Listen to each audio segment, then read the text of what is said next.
देखिए, एक अच्छी खबर आ रही है। अब अच्छी खबर कब तक रहेगी पता नहीं।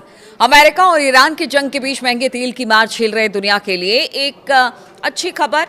जी हाँ, अमेरिका, ईरान और ओमान तेल व्यापार के लिए अहम हॉर्मूज को फिर से खोलने के लिए एक समझौते के करीब पहुंच गए हैं, ऐसा माना जा रहा है। और इस बात का ऐलान आज होगा।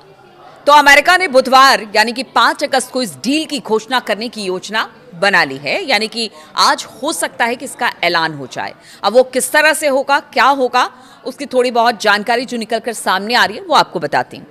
ये रिपोर्ट अमेरिकी न्यूज वेबसाइट एक्सियोस के हवाले से छापी गई है। अगर ये डील फाइनल हो जाती है तो ये बहुत अहम बात होगी। कई हफ्तों से बातचीत के दौर से गुजर रहे इस समझौते का मकसद अमेरिका और ईरान के बीच सीज फायर को फिर से शुरू करना और परमाणु समझौते पर बातचीत को दोबारा शुरू करना है। हॉर्मूज को फिर से खोलना बातचीत के मेज पर लौटने की दिशा में पहला कदम साबित हो सकता है। एक्सियोस की इस रिपोर्ट के अनुसार जिस समझौते पर बातचीत चल रही है उसके तहत हॉर्मूज स्ट्रेट में ओमान और ईरान के बीच 60 दिनों की अस्थायी व्यवस्था की जाएगी, जिसे आगे बढ़ाया भी जा सकता है। इस स्ट्रेट से अरब सागर की ओर जाने वाले सभी जहाजों का आवागमन ईरान के साथ तालमेल बिठाकर ओमानी जो पूरा जल क्षेत्र है उससे होकर दक्षिणी लेन से होगा। इस 60 दिनों की जो पूरा ड्यूरेशन 60 दिनों का होगा, इस दौरान कोई टोल या फिर शुल्क नहीं लिया जाएगा, जैसा पहले तय हुआ था। बताया जा रहा है कि अब भी वही बात हो रही है। दोनों देश 30 दिनों के भीतर भीतर हॉर्मूज के बीच वाली जो लेन है, यानी कि मीडियम लेन से नौसैनिक जो बारूदी सुरंगे यानी कि नेवल माइंस जो बिछाई गई थी उसको हटाने का काम करेंगे। बीच वाली लेन साफ हो जाने के बाद उसका इस्तेमाल आने जाने वाले जहाजों के लिए किया जाएगा, लेकिन जहाज ओमान और ईरान के बीच बातचीत से तय होने वाली स्थायी व्यवस्था की शर्तों के तहत ही आ जा सकेगा। यानी कि ये दोनों बताएंगे कि कौन सी रूट से जाना है और जब सहमति बन जाएगी तो उसी रूट से हॉर्मूज स्ट्रेट से जो जहाज है, जो तेल और गैस के टैंकर है, वो यहां से गुजर पाएंगे। अमेरिका और ईरान के बीच जारी युद्ध लंबा खिंचने के साथ एक अहम सवाल पीछे छूटता नजर आ रहा है कि देखिए कि जो सवाल के साथ अमेरिका ने ईरान पर हमला किया या इजराइल के कहने पर हमला किया, क्या वो मामला पीछे छूट गया? अब हॉर्मूज ही सबसे बड़ा मामला बनकर सामने आया है। इसलिए कहा जा रहा है कि आज जिस चीज़ का ऐलान होगा हॉर्मूज स्ट्रेट को लेकर कि यहाँ से आप देखिए जो जहाज है उनको जाने दिया जाए, ओमान के साथ कुछ सहमति बनाकर और फिर एक मेज पर बैठकर यहाँ से रूट को दोबारा हॉर्मूज स्ट्रेट से शुरू किया जाएगा। ये तो एक बात हो गई। अब देखना होगा, समझौता तो पहले भी 60 दिनों का हुआ था लेकिन उसका कोई नतीजा नहीं निकला। इस बीच हमने देखा कि किस तरह से जबरदस्त तरीके से अमेरिका ने हमला किया, ईरान ने उसका जवाब दिया और ईरान का बार बार कहना है, आज जब तक स्थिति स्पष्ट नहीं हो जाती कि वाकई बातचीत हो रही है तब तक तो ईरान का यही कहना है कि देखिए ऐसा है कि हम बातचीत के लिए आगे नहीं बढ़ रहे हैं। जो ट्रंप बार बार कह रहे हैं ना कि ईरान चाहता है, लेकिन ईरान ने कहा है कि हमने कोई पेशकश नहीं की है। अब जब आज अगर इस पर वाकई सहमति बनती है तो वो कितना रंग लाएगी ये देखने वाली बात होगी। ये तो बात हो गई हॉर्मूज स्ट्रेट की, लेकिन एक अहम मुद्दा जो कि जिसको लेकर मैं आपको बता रही थी कि अमेरिका और इजराइल ने मिलकर ईरान पर हमला किया, क्या वो जो मुद्दा था वो पीछे छूट रहा है? हम बात कर रहे हैं ईरान के परमाणु हथियार बनाने को लेकर। तो देखिए, ईरान क्या परमाणु हथियार बनाना चाहता है और यदि हाँ तो ऐसा अब वो ऐसा करने में सक्षम है, ऐसी बात हो रही है। देखिए, दोनों देशों के बीच अब जो हॉर्मूज स्ट्रेट है वो अहम हो गया है और ये बड़ा विवाद बन गया है। पहले इसको सुलझाएंगे, बाद में देखेंगे परमाणु कार्यक्रम का ईरान को करना क्या है, इस तरह का अमेरिका का बयान है। ऐसे में ये हैरानी की बात है कि परमाणु कार्यक्रम पर पहले जैसी चर्चा नहीं हो रही है। वर्ष 2025 और 26 की बात की जाए तो अमेरिका और इजराइल के लिए ये सबसे बड़ा और हमले का प्रमुख कारण था और इसी को लेकर यह कहा गया था कहीं ऐसा ना हो कि ईरान परमाणु बम बना ले, परमाणु हथियार बना ले। इसीलिए मिडिल ईस्ट में शांति के लिए हमने ये काम किया है कि हमने ईरान पर हमला कर दिया, लेकिन अब वो पीछे छूट रहा है। और परमाणु हथियार विकसित करने की बात जहां तक है ईरान की, उसको लेकर कहा जा रहा है कि आयतुल्ला अली खामनेई साहब नहीं चाहते थे, लेकिन मुस्तफा चाहते हैं कि परमाणु संपन्न देश ईरान बने। और अब इसी चीज को लेकर आशंका जताई जा रही है कि क्या अब ईरान जल्द परमाणु बम बना लेगा या हथियार बना लेगा। ईरान ने स्पष्ट कर दिया है कि वो हॉर्मुज स्ट्रेट से गुजरने वाले जो जहाज हैं उनकी आवाजाही को प्रभावित करने की क्षमता रखता है और ये उसने बता दिया है। इससे युद्ध समाप्त होने के बाद भी अंतर्राष्ट्रीय समुदाय पर वो लगातार दबाव बनाता रहेगा और एक नया साधन और एक नया टूल उसके हाथ में लग गया है, ये अब ईरान जान गया है। और माना जा रहा है कि ईरान के पास दबाव बनाने की क्षमता भी है, क्योंकि देखिए सिर्फ परमाणु बम को लेकर यह हमला किया गया था अमेरिका की तरफ से, लेकिन अब तो उसके पास स्ट्रेट ऑफ हॉर्मुज भी है।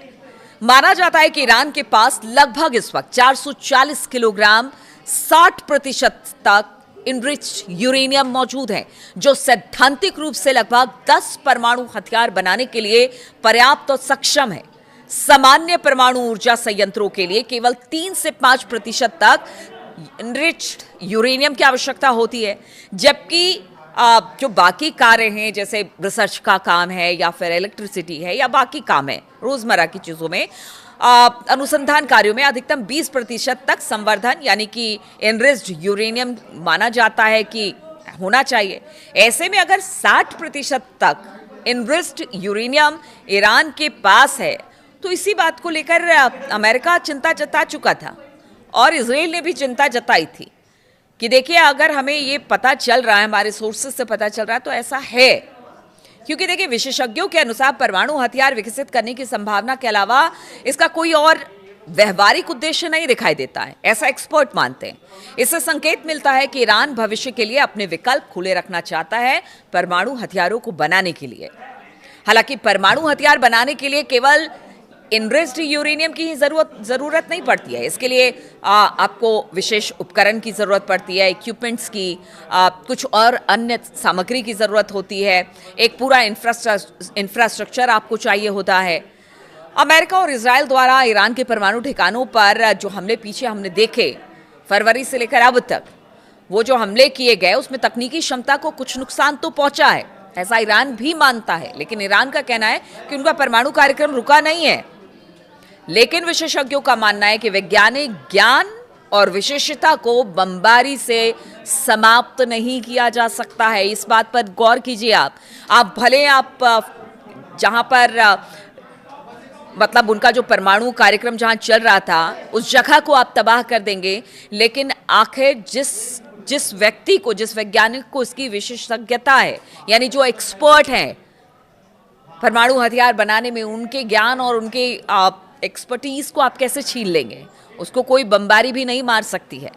और इसी बात की चिंता अमेरिका को है। अमेरिका खुफिया एजेंसियों का मानना है कि ईरान के लिए नए सर्वोच्च नेता मुस्तफा खामनेई अपने पिता की तुलना में परमाणु हथियार हासिल करने के प्रति अधिक इच्छुक दिखाई देते हैं और इसकी वजह से जब तक अमेरिका और इजराइल जमीनी सैन्य कार्रवाई, सत्ता परिवर्तन या लंबे समय तक कब्जे जैसी कार्रवाई नहीं करते हैं, तब तक ईरान के पास भविष्य में परमाणु हथियार विकसित करने का विकल्प बना रहेगा। और इसी बात का डर सबसे ज्यादा अगर किसी को है तो वो है इजराइल, और इसीलिए वो लगातार अमेरिका पर दबाव बनाता रहा है कि अगर अभी ये दबाव हटा लिया गया ईरान के ऊपर से तो हो सकता है वो कभी भी परमाणु हथियार बना ले, जो कि उसके लिए कहीं से भी सही नहीं होगा।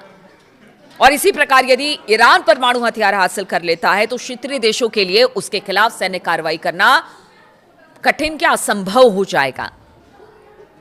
आप देखिए ऐसे में अमेरिका को भी लगता है, आप देखिए जिनके पास भी परमाणु हथियार है उनसे अमेरिका उलझता नहीं जल्दी।